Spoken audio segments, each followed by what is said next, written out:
UFC Tampa just recently wrapped up, and I'm going to recap the entire card. It's the last event of 2024. Disappointing that we're not going to have fights until January 11th, but is what it is. I'm looking forward to talking about this card for the somewhat final time, but I'll also be doing a fights to make next video, so I guess not the final time. Let's jump into it. Let's look at the first fight. Ladies started our card off. It was Pierre Rodriguez, Josephine Knutsson. It was essentially a fraud check. Now, I don't think Knutsson's a can, but she was not ready for the level of Pierre Rodriguez, and she ended up losing the wrestling exchanges late, drops a decision. So honestly, a Pierre Rodriguez who had striking moments too. She's pretty good overall. I don't know. I think Pierre Rodriguez is, kind of back end staple. Like I would say she's a good gatekeeper. She's not top 10 or even probably top 15, but she's right around top 20. And I knew heading into the fight, Knutsson had shown a little bit of wary with takedown defense, but she seems to find ways to, reverse position and get on top herself. In this fight here, when it came down to crunch time, Pierre Rodriguez was the one that secured the better positions. She had striking moments. She hurt Knutsson a little bit early in the fight. Overall, it was a good women's fight. Good win for Pierre Rodriguez, who was an underdog coming in and on a 2-fight losing streak. And for Knutsson, the unbeaten streak comes to an end. 8-0, now 8-1. She's relatively good at 28, but there was moments where she was flurrying shots, and I was like, ooh, I got to remember that moving forward. She's not ready for the higher level. I didn't think that she was just yet, but I did feel like Pierre Rodriguez is the right measuring stick. The fact that she's not getting by a Pierre Rodriguez, Josephine Knutsson's got some serious growing to do if, being a top 15 girl is in her future. I'll tell you, if I had to make a prediction right now, I'm going to lean towards she'll fight in the top 15 at some point, but not for a couple of years. I think she needs some marinating. She's only got 9 pro fights. For Pierre Rodriguez, I mean, granted, she's only got 12 pro fights, but she's 4 years older at 32, and I thought she looked pretty good. So respect to Pierre getting it done. Let's keep running up. Next fight on the card, Davey Grant versus Ramon Taveras. This was, for me, an I told you so moment because Davey Grant was slept on by a lot of people. Ramon Taveras was the masses pick leading up to this fight. And for the reason of impressive boxing and some knockout ability, right? He knocked out Cortavius Romeois on Contender Series. But then his UFC debut was a controversial decision win. He missed weight in that fight. He takes on Davey Grant, a gritty OG. He had like a 50-50 UFC record, but he's been around forever. He's an Ultimate Fighter finalist. And Davey Grant gave him all he could handle and was matching him with the boxing, but exceeding his overall game with more weapons, right? Ramon Taveras is good with one facet. He's got really nice hands, but ultimately, he was not throwing too many kicks. There really isn't any versatility to his striking attack, where Davey Grant is more versatile as a striker, mixing up punches and kicks, and also a high volume of strikes, whereas Taveras looks for the one big slick shot. You can see the boxing background in Ramon Taveras' game, and Davey Grant, high-level MMA look, high-level MMA striking. He's been around forever. He's not elite tier, but Davey Grant has mixed it up with some of the better strikers at bantamweight for the past several years.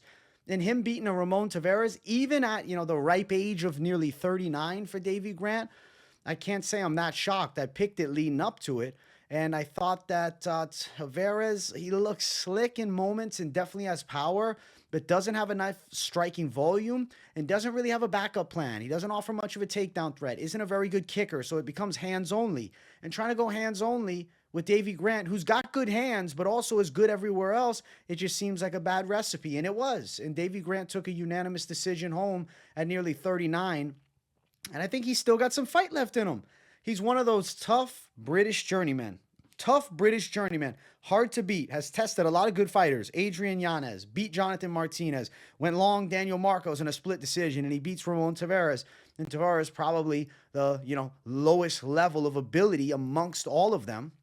And I see why Davey Grant was able to pull through. Crafty vet. And he does crafty veteran things. and he wins decisions. He throws more strikes, lands better, and even the knockdown early in the fight. Taveras caught him with a punch and then catch the kick. I feel like it was more of a catching the kick, getting him down, than like a flatline knockdown. Just something worth noting. Let's keep running. Next fight, Miranda Maverick, Jamie Lynn Horth. Even though Miranda Maverick won a unanimous decision here, I feel as though you have to drop her stock a little bit. Jamie Lynn Horth gave her a very difficult fight, and I don't rate Jamie Lynn Horth very high. She has a recent loss to Veronica Hardy. Even a recent win was a kind of, robbery decision against Petrovic. And she gave Miranda Maverick a lot of trouble in the second round. I mean, I thought Maverick eked it out 2-1, but lackluster performance. And I think that Miranda Maverick, she needs to see if she can get her weight cut dialed in, because at 5'3", she's honestly a women's strawweight who's fighting at 125. I really feel as though if she can find a way to 115, I think she can find a way to actually thrive and make some waves as far as being a ranked contender. But I feel like at 125, she's going to continue to run into a wall. I mean, she ran into a difficult fight against Jamie Lynn Horth, who in all honesty is not that good. She's a big body. She's a strong girl. She's very fit, but she doesn't have super high caliber skills in any aspect of the game. And Maverick struggled, and she was a huge favorite. This was supposed to be an absolute domination. So for Miranda, if she can get to 115, I will take her more seriously amongst the elite. If not, I promise you she will lose again, and relatively soon, I think, and it might be another upset at some point. Almost an upset loss here, but seeing what the lines were to the reality of the fight, pretty insane. I thought it would be closer than the lines had it, but just seeing it really reaffirmed my belief that Miranda Maverick should be at strawweight, not at flyweight. Next fight, Felipe Lima versus Miles Johns. This was a pretty great performance for Felipe Lima. He cracked Miles Johns with some big shots on the feet, brought him to the ground, out-wrestled him. It was just a great performance. Nearly got in a rear naked choke in round number 3. He was trying, but Johns got good defense. Felipe Lima looked solid in this fight here, and he showed a very fine-tuned and well-rounded skill set. And at only 26, you have to assume Felipe Lima has a very exciting future. Now, it's going to be if he stays at 45 or drops to 135. I think he's probably going to drop in weight. Now, what's weird is he's listed as the shorter guy. He looked 2 inches taller than Miles Johns. What I want to say, though, is a rant for Miles Johns' sake. I like Miles Johns. I feel Miles Johns was kind of screwed by the UFC. He was supposed to fight Cody Garbrandt, and if he would have won that fight, there's an argument that Miles Johns deserved the top 15 guy at 135. Instead, Cody Garbrandt pulls out, and Johns is punished. He then has to take this fight against Felipe Lima. They do it at 145. He loses to one of the most hyped prospects on the come-up. Maybe one of the most underrated, but hyped prospects on the come-up in Felipe Lima by unanimous decision. And even though it was at 145, assuming Lima will commit to dropping to 35 where he's fought before, this hurts his stock at bantamweight. And this puts him a lot farther out of the top 15 picture. It probably takes him out of the top 15 picture, which is unfortunate because Miles Johns had a roll going, and he seemed to have really found his flow.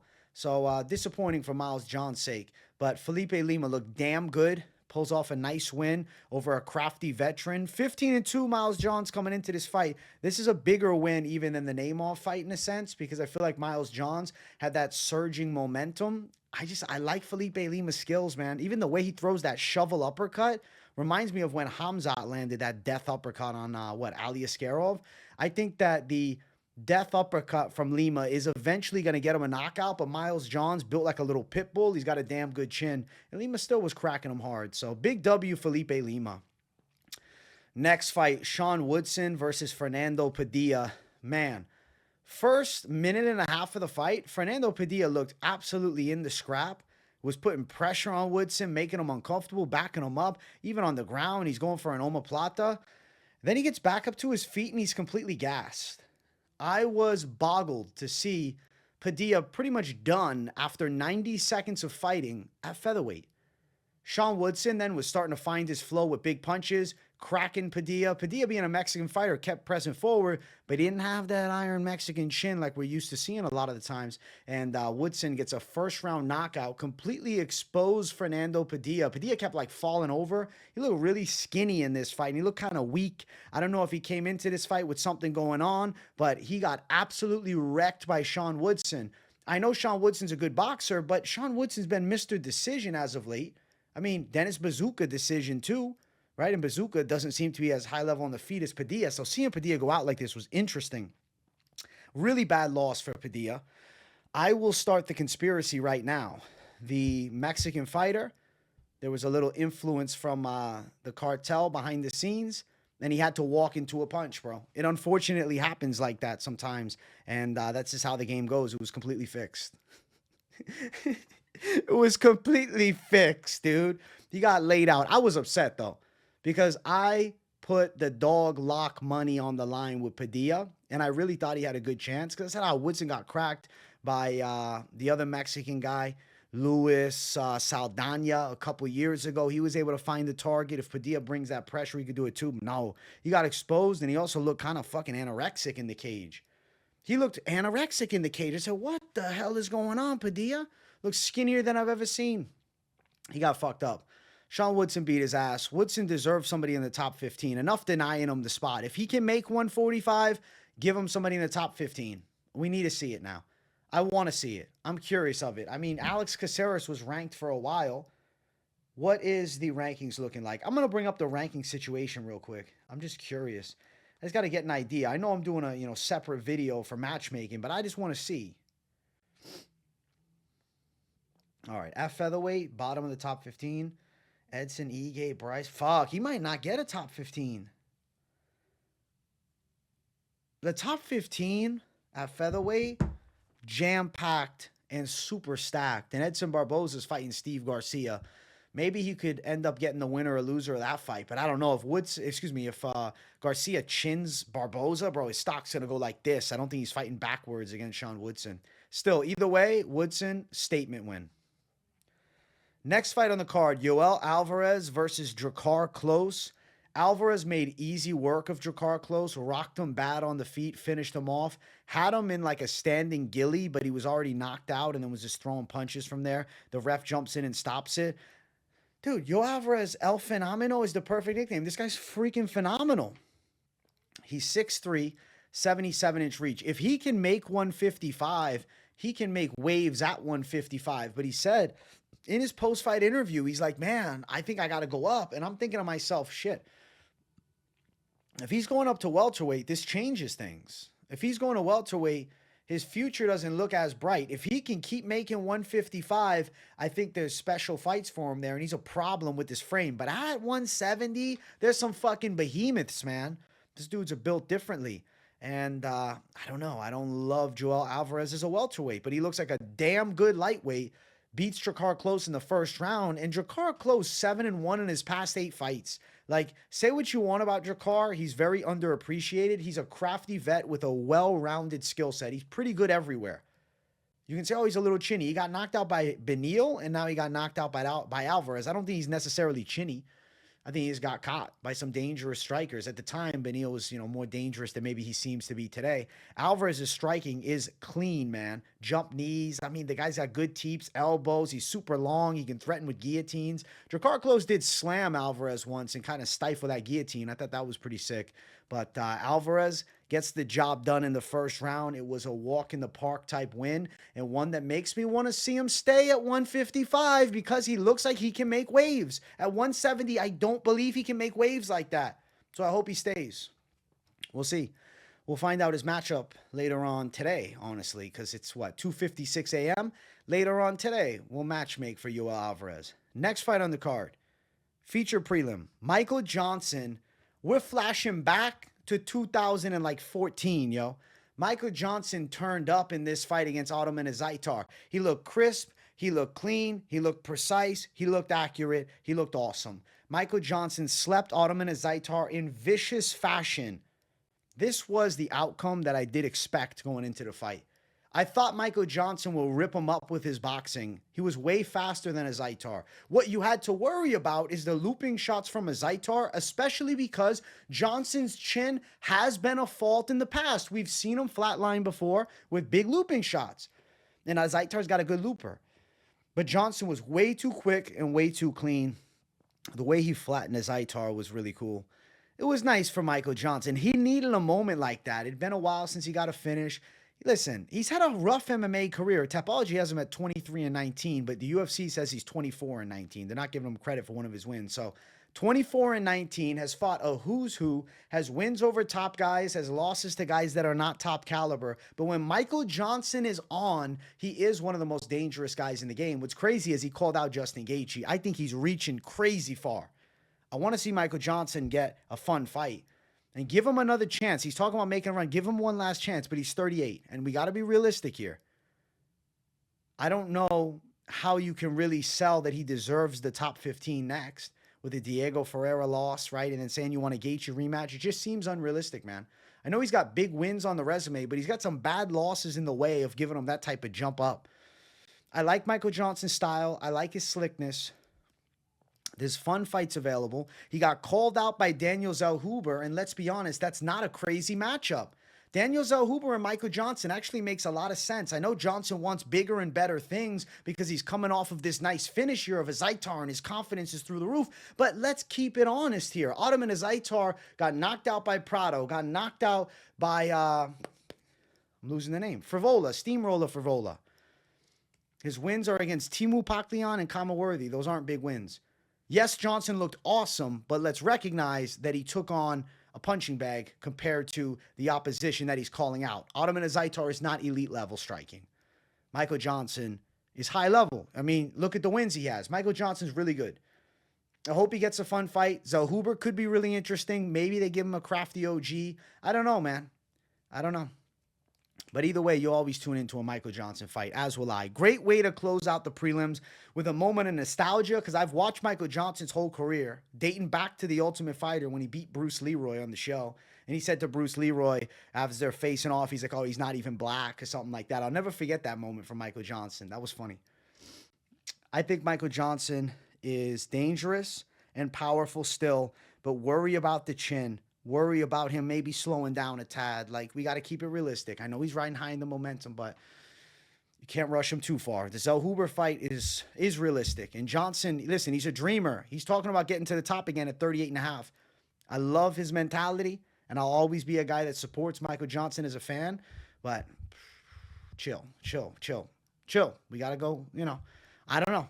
If he gets one more, then I can't really deny him if he gets another knockout. But the Azaitar knockout, this was the perfect opportunity for Johnson to bounce back. Good win for him. Next fight, let's jump to the main card. It started off with Navajo Stirling versus Tuco Tokkos. Also, guys, if you haven't, smash the likes, and if you're new, subscribe. This was really underwhelming. Navajo Stirling looked clean, okay? And he nearly finished Tokkos in moments in the fight, for sure. And his kickboxing is quality, but he did give up takedowns in this fight. He was in compromised positions. He's 27 years old, which is still very young. He's got a lot of room to grow. But just worrying moments. What happens when he takes on a hard-nosed guy that can wrestle a bit and bring pressure striking?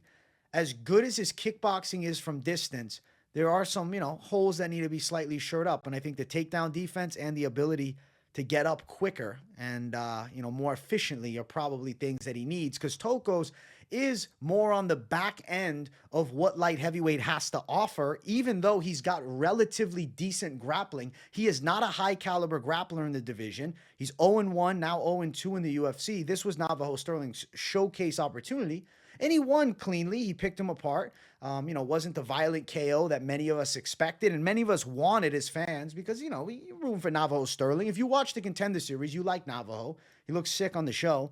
I still think he's got promise, but, it's a slow climb up the rankings at 27. I don't know. It's only 6 fights. He's so raw in his MMA career. He's got, a lot of striking experience, but when he gets tied up, like if you gave him a good grappler, things could get testy. Even a relatively good grappler. 27, wins his debut.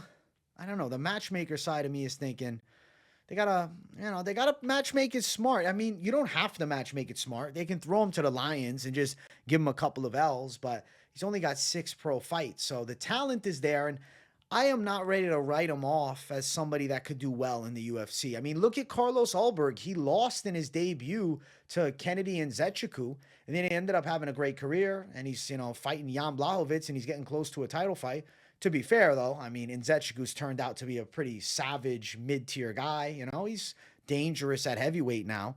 Tokkos seems like he potentially is out of a UFC contract. So obviously different circumstances, right? Very different style of fights and fighters in opposition.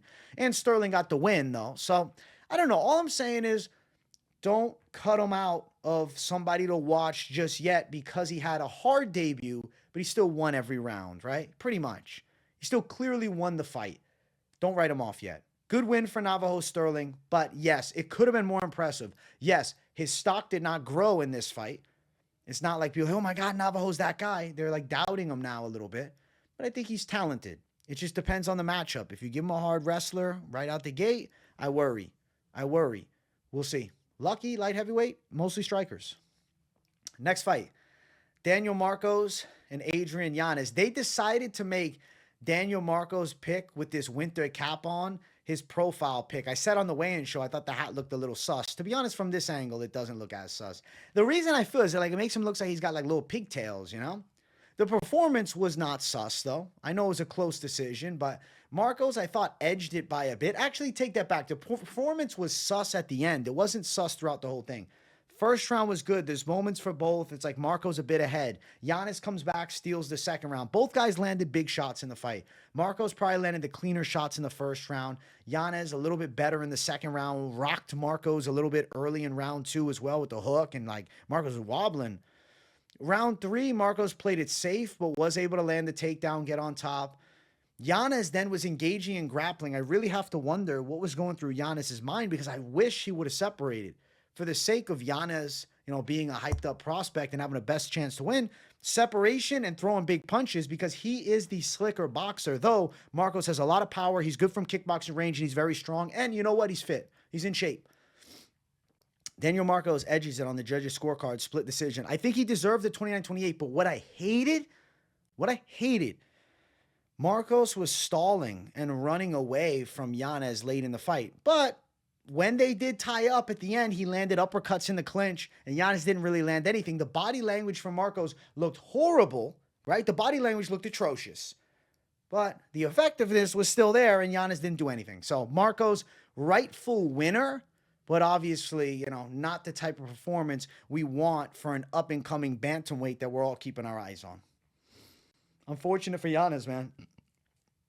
A couple years ago, one of the most hyped-up bantamweights in the game. Now, 1-3 in his last 4 fights and loses to the undefeated Daniel Marcos, who called out Jose Aldo after. It feels like a reach, but then when you think about it, I don't know. Maybe they do the Strikers Delight fight. We shall see. I'm unsure. I'll make the matches later. We'll see.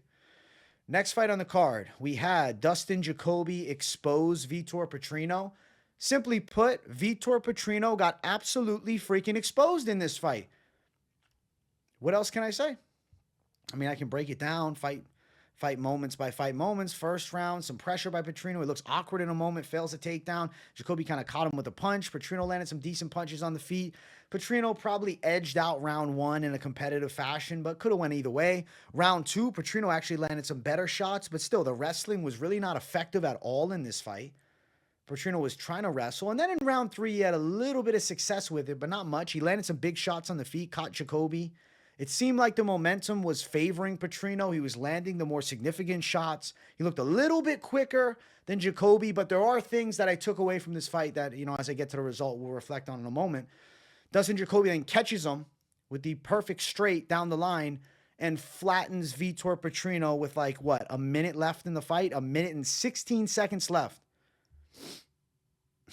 A minute and 16 seconds left. Vitor Petrino gets absolutely starched, flatline KO in violent fashion, and as a prospect, his bubble of hype completely exploded, disintegrated, and dissipated in front of our fucking eyes. Vitor Petrino is a bust now.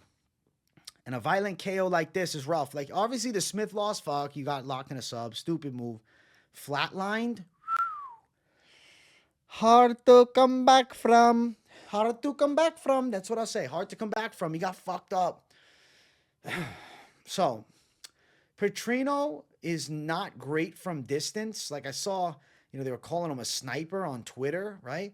I don't know, like kind of, but not like an effective sniper. He misses a lot of his hooks. He throws his shots short a lot of the time, and he wings way too much power into his shots. Then he gets himself off balance. Now, he does have a stiff jab. When he lands a big hook, he does have big power, but his setups are not great. It's kind of simple, like pressure and explosiveness. Doesn't really have a lot of craft to his game. I think he needs time to really fine tune the skill set. The technical aspect of striking, he was simply inferior to Jacoby. But what he does to make up for the lack of technicality is he is a freak athlete and he is extremely explosive. His power is legit. But Dustin Jacoby's a crafty vet and was able to survive Petrino's best shots and then find the perfect counter, and Petrino's chin ultimately did not hold up as he got absolutely starched, and it reminded me of Masvidal versus fucking Usman. Yeah, bad loss for Vitor Petrino, man. Like, he was one of the most hyped up incomers from Brazil at light heavyweight. I say he's a busted prospect, man. He's definitely not fighting in the top 15 next fight. He's going to need some time off. I'm sure he'll come back. I'm sure he'll bounce back and get a win. Very young guy. We'll see if he's able to get things right and turn his career around. He was really, given an opportunity against Jacoby where you would have thought Petrino would have had a more significant advantage in grappling and wrestling. But no, he really couldn't get Jacoby down. Jacoby gave him trouble.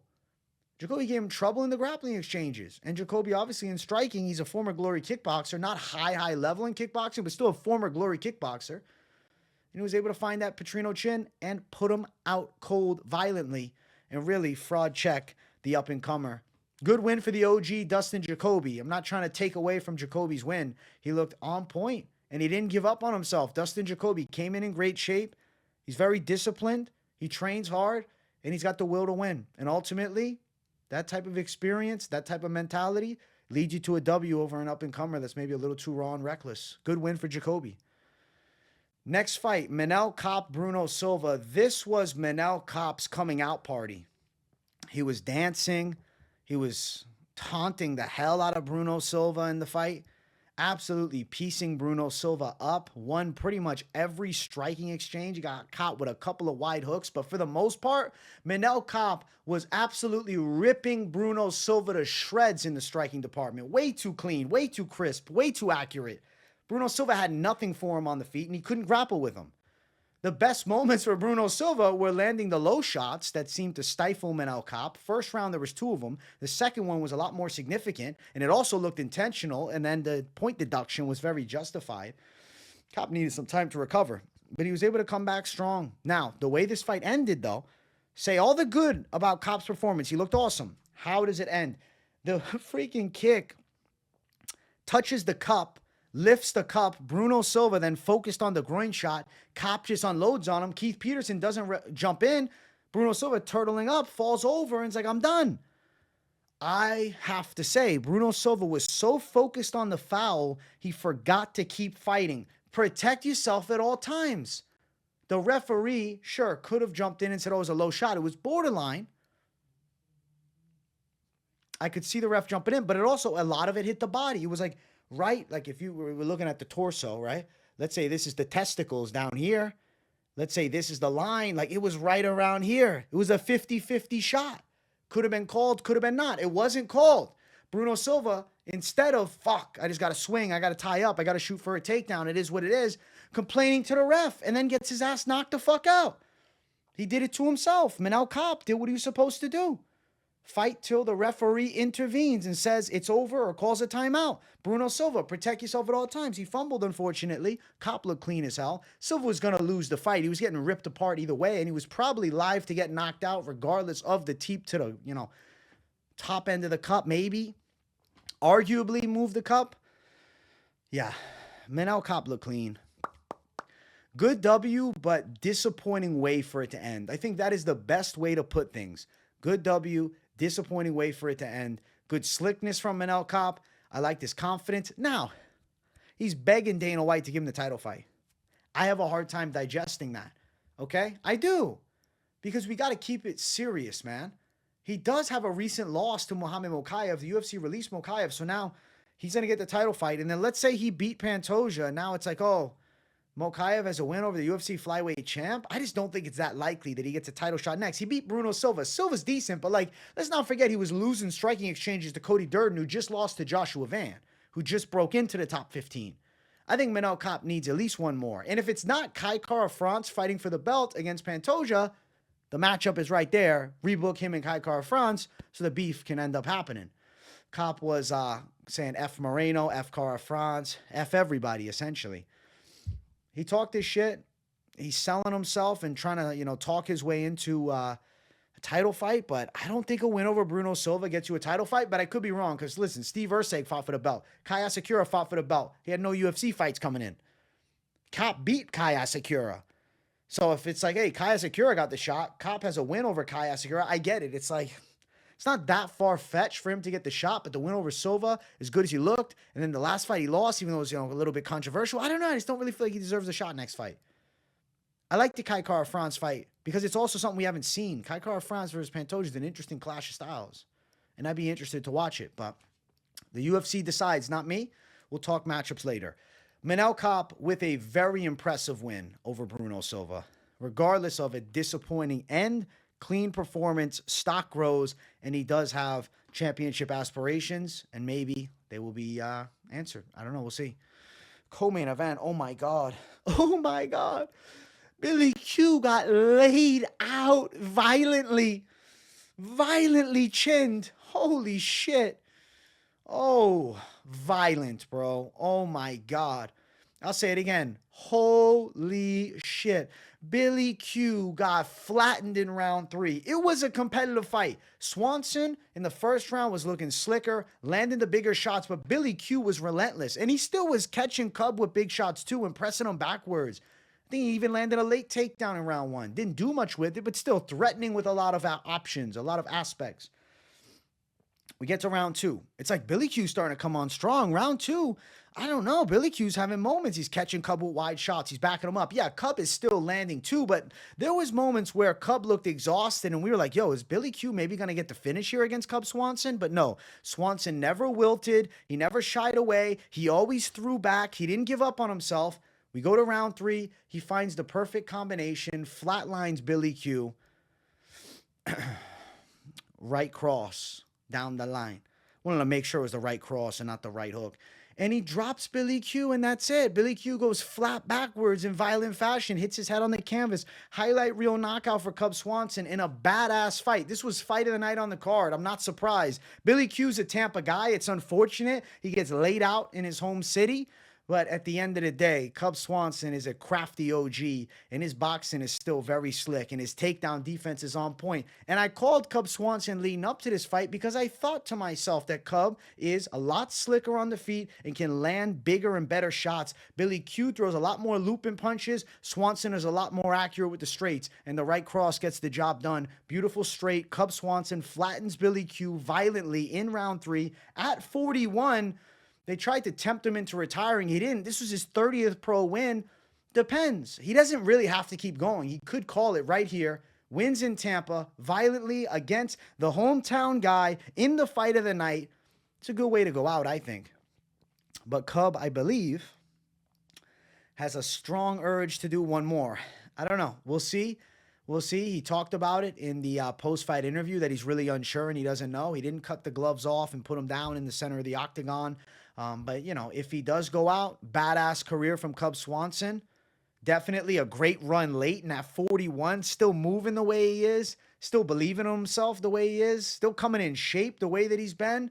He deserves mad respect. And a knockout of Billy Q in this fashion, in a badass back and forth fight, that could be a cherry on top of what already was a great career. He said it himself. He said, I was never the champ. I never fought for the belt in the UFC. But I had a great career. And he did. He did. 30-14. Been in some badass fights. He's in the UFC Hall of Fame for his war with Doo Ho Choi. This was another badass fight. Cub Swanson deserves all the love, man. So shout out Cub Swanson for an excellent career, an excellent fight. Thank you for entertaining me, Cub Swanson, over the past, several years. And if you do decide to call it, I think you went out the right way, on top with a violent W, instead of getting chinned violently and saying, what am I still doing this for? Why not call it now? Why not say, you know what? We go out like savages, go out off the knockout, ride that high off into the sunset. I don't think he can, though, because he loves the fight, man, and he's addicted to the game. But we shall see. We shall see. Good underdog call for me, man. I'm very happy about Cub Swanson as I'm scratching my damn eye. All right, we got to get to the main event, okay? Shout out Cub, big dub. Main event of the evening, Joaquin Buckley ended Colby Covington's career. Did he really? Well, maybe not. Covington's probably going to, somehow shift the narrative that the doctor's stoppage was not the right move and he was turning on later in the fight and he was starting to come back. Colby Covington, he knows how to swing things. We'll do a video reacting to that if he tries to mess around in that type of way, which I'm sure he's gonna. Joaquin Buckley busted him up on the feet. Colby had no answer in striking. Buckley's takedown defense for the most part was really good. Taken down a little bit, but Colby didn't do much damage. Buckley found his way back up to the feet, was busting Colby up with big shots. I believe it was the left-hand uppercut that cut the eye. It was the left or right in the first round that sliced up that eyelid. Colby Covington's eyelid was an issue since early on in the fight. The blood was getting into his eye. Round 2 and 3 comes around. He looks like a damn zombie in a horror movie. He was getting smashed with big shots. Chin holds up, though. Colby can still eat, and it's not like Buckley had him on Queer Street to Maine at all. It's not like his legs were going out from under him, but he was hitting him with legit significant shots. Colby Covington even, at the end of round 1, falls to his back, right? It was more of a catch of the kick and then gets on top. Some ground and pound shots, but Covington didn't look good later in round 1. Didn't look great in round 2. Round 3, he's losing. I mean, he landed some takedowns.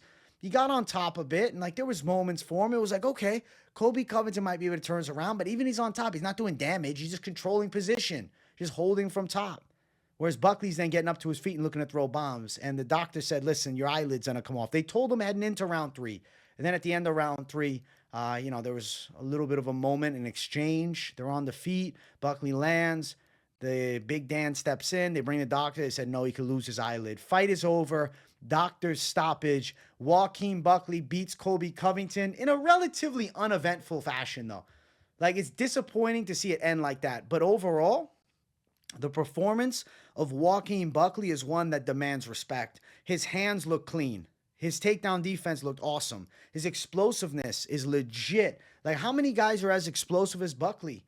I honestly think that Buckley deserves a massive fight. The Usman fight makes a lot of sense to me at this point. He beat Colby Covington more impressively than Usman did last time out. I know it's years ago in different timelines and whatnot, different parts of their career, but Buckley has that win over Colby. 2 of the wins for Usman are over Colby. I think Buckley versus Usman's a great fight. Crossroads fight too, and I think Buckley could be live to dust Usman. Leon Edwards fight moves the needle less for me. Bilal Muhammad fight, he's going to need one more before he gets the title shot. But if Buckley beats Kamaru Usman, he's on track to fight for the belt. I was surprised he didn't say Ian Gary's name. I guess because Ian Gary lost, he's not crazy about taking that fight. Maybe we find a perfect world where Colby and Ian Gary can face off, but Colby may never fight again. I don't know how that eyelid's going to respond. I don't know when he'd come back, and I'm sure Gary wants to get back in the cage sooner rather than later. Buckley and Gary could end up being rebooked. Either way, with a nice win like this, Joaquin Buckley, his stock has jumped loads, and I really expect him to have at least a chance into that Usman fight. I know the UFC might be considering doing Jack Della Maddalena versus Usman, but hear me out. What if they do Edwards versus Jack Della Maddalena and Buckley versus Usman? I think that's better. I just like that more. I like those matchups more. I don't know if the UFC will follow through with that. Maybe in some crazy-ass world, Buckley ends up fighting Jack Della, but I don't know. Buckley Jack Della is a cool fight also, but I don't know. I just favor Usman versus Buckley and Edwards versus Jack Della, a battle of old guard versus new guard. I like doing that, and we'll see. Maybe the old guard is able to send them back, but I think Buckley's got a chance against Usman. I think Buckley's live. I like Joaquin Buckley's skills, man. He's really strong. His wrestling is solid. He's very powerful on the feet. He's got good takedown defense. He's got good cardio that he showcased. He hits damn hard. One of the hardest hitters at 170.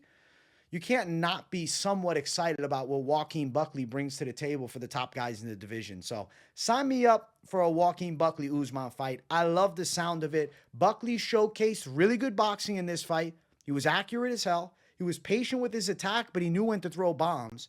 Shut down Colby Covington's pressure style and wrestling game, even in moments made Colby shy away from the fight.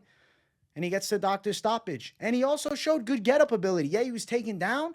Defense, most of the time, was on point, but when he was taken down, he fought his way back up to the feet, which was essential for Joaquin Buckley to be in the talks to fight somebody like a Bilal or even like an Ottman.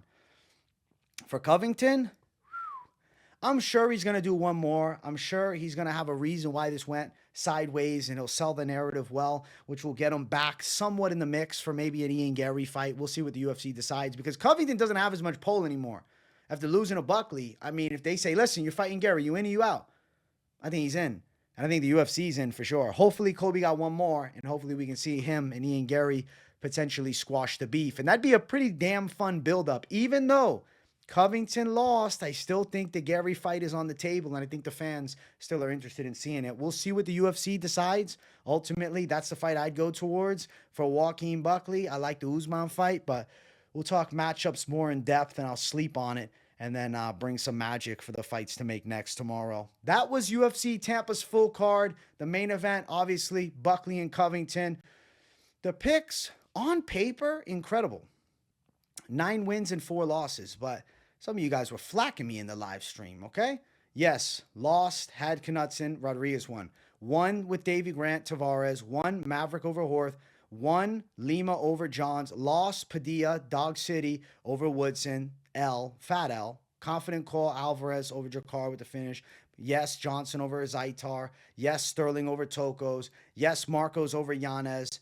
No, I thought Petrino would beat Jacoby, as most of us did. Win with Kape over Silva. Win with Swanson as a dog over Billy Q. And yes, I had some faith that Kobe would somehow win a decision, but now I feel like a moron for it. It is what it is. I picked Kobe with the mentality. I guess I'd rather be wrong on Kobe than wrong on Buckley. And I'll eat it on the chin, closing out the year with a rough main event beatdown. But it's okay, because 2025 is going to be even better. Now, this is not an end of content for the year for me. I'm obsessed with making content. I have videos and live streams every single day throughout the UFC drought. Don't worry about it, okay? I'll still be locking it in right here. We will have the Fights to Make Next series coming out later today. And then next week, I'll have some news reaction type videos. I'll do some type of like based year-end awards type video and like talk about, prospects and whatnot. There's some ideas that I have. I'll have some different opinion videos coming out, based opinion videos. And then I'll be doing the fight companion for Usyk versus Fury. So if you're going to miss my play-by-play, don't worry. I'll have some play-by-play coming to you guys for Usyk versus Fury. Yes, it's boxing, but at least it's still like a high-level fight. So make sure you tune into that next Saturday. I hope you guys enjoyed this week's worth of content, but the whole year's worth of UFC coverage and content. It doesn't stop from me. The UFC off weeks have begun, but the content flow continues. But UFC's back January 11th. Obviously, the Sunday before that, we'll bring back the normal full card predictions and betting breakdowns and weigh-in recap shows content that you guys are used to. But not really much of a break for me. Just, unfortunately, no fights on a Saturday watching the Savages throw down in the cage. But UFC will be back better. 2025 is going to be incredible. I want to say a special thank you to everybody for tuning in. We hit 42,000 subscribers on the live stream. I'm happy as hell. I feel blessed. I feel so blessed, man. Thank you guys a lot. From the bottom of my heart, I appreciate each and every one of you Savages. On the road to 50K. Super excited for what 2025 has to offer. And I'm damn excited for the UFC to be back already. I'm already missing it, and we just finished the card like an hour and a half ago. Is what it is, man. When you love the game, we're addicted to it more than anything else. I'll be doing a live stream celebrating the 42K subs also later on tonight. It's Sunday. Maybe you're watching this later, so there'll probably be another live stream up. Check the content schedule down below. The content's going to keep flowing. Thanks for watching, guys. I love each and every one of you. Let me know what you thought in the comments of the fights, of the video, etc. And if you have nothing to say, just enjoy the content from me, W in the chat to boost the algorithm for your boy. I'll see you all in the next one. Peace out.